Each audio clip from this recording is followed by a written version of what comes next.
শুভেন্দুরা, ভূপতিনগরে বসেই দেশের সার্বভৌমত্ব আর নিরাপত্তার ক্ষেত্রে কি বিপজ্জনক কোনো ষড়যন্ত্র হচ্ছিল? কি বলবেন ভূপতিনগরের এই কেস নিয়ে?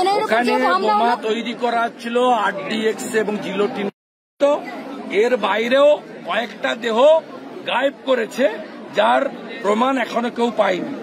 তাই ওখানে যে জিলোটিন এবং আরডিএক্স এর মশলা ব্যবহৃত হয়েছে, এটা সাধারণত যারা ইন্টারন্যাশনাল টেররিস্ট, যারা বিভিন্ন দেশকে অস্থির করতে চায়, তারাই ব্যবহার করে। এই যে আজকে জাতীয় নির্বাচন কমিশনের সামনে থেকে তৃণমূলের সাংসদদের গ্রেপ্তার করালো, পুলিশ আটক করলো, তারা এজেন্টসের বিরুদ্ধে ধর্ণা করতে গিয়েছিল, কি বলবেন এই বিষয়টাকে নিয়ে? ভয় পেয়েছে, চোরেরা ভয় পেয়েছে, বাড়িতে ঘুমাতে পারছে না। আপনার এই রাজ্যের মুখ্যমন্ত্রী যদি 3 জন গ্রামবাসী মানে প্রমাণিত বিস্ফোরণে খুন হয়ে যাওয়ার পরে মৃত্যু হওয়ার পরে যদি বলে এটা চকলেট বোম, তাহলে বুঝতে পারছেন কোন রাজ্যে আমরা আছি। জন্মেঞ্জয় দোলাই শিডিউল কাস্ট পরিবারের যুবক, আগে বামপন্থী ছিল, পরে বিজেপিতে যোগ দিয়েছিল, তাকে ভোটের সময় খুন করেছেন। দেবব্রত মাইতির খুনিরা বাইরে, খুন করেছেন বলে বাইরে।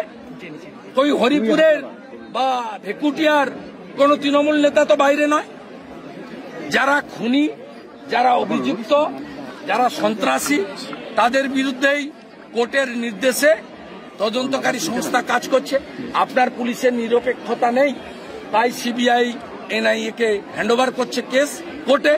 আপনি কোর্টে চ্যালেঞ্জ না করে আপনি বাজার গরম করতে চাইছেন, আর মিডিয়াতে থাকার জন্য যেখানে সেখানে সিঁড়িতে বসে পড়ছেন। এর কোনো এফেক্ট বাংলায় পড়বে না।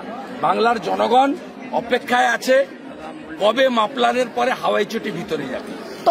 মাপলার গেছে, হাওয়াই চটি কবে ভিতরে যাবে সবাই জানতে চায়। আমরা বললে অপেক্ষা করছি। আমাদের প্রধানমন্ত্রী জলপাইগুড়ির ধূপগুড়ির সভা থেকে বলেছেন, সরকারে এলে কিছু চোর জেলে গেছে, বাকি চোরদেরও আমরা সরকারে আসার পরে জেলে পাঠাবো। আরো বড় অস্বস্তিতে প্রাথমিক শিক্ষা সংসদ।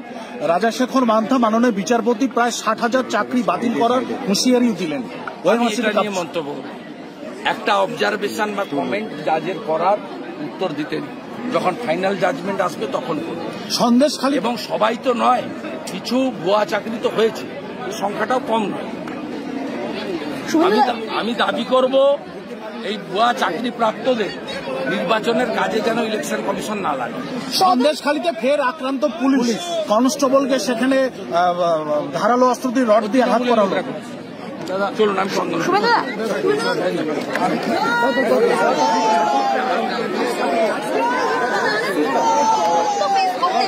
বিরোধীরা ভয় পায় কেন? তদন্ত ফেস করতে বারবার বিরোধীরা ভয় পায় কেন? কেন্দ্রীয় প্রকল্পের টাকা কোন ভূতে খেলো? আমাদের ভিডিও ভালো লাগলে লাইক এবং শেয়ার করুন। কমেন্ট সেকশনে গিয়ে জানান আপনাদের মতামত। আরও ভিডিও পেতে আমাদের চ্যানেল সাবস্ক্রাইব করুন এবং প্রতি মুহূর্তে খবরের আপডেট পেতে প্রেস করুন বেল আইকন।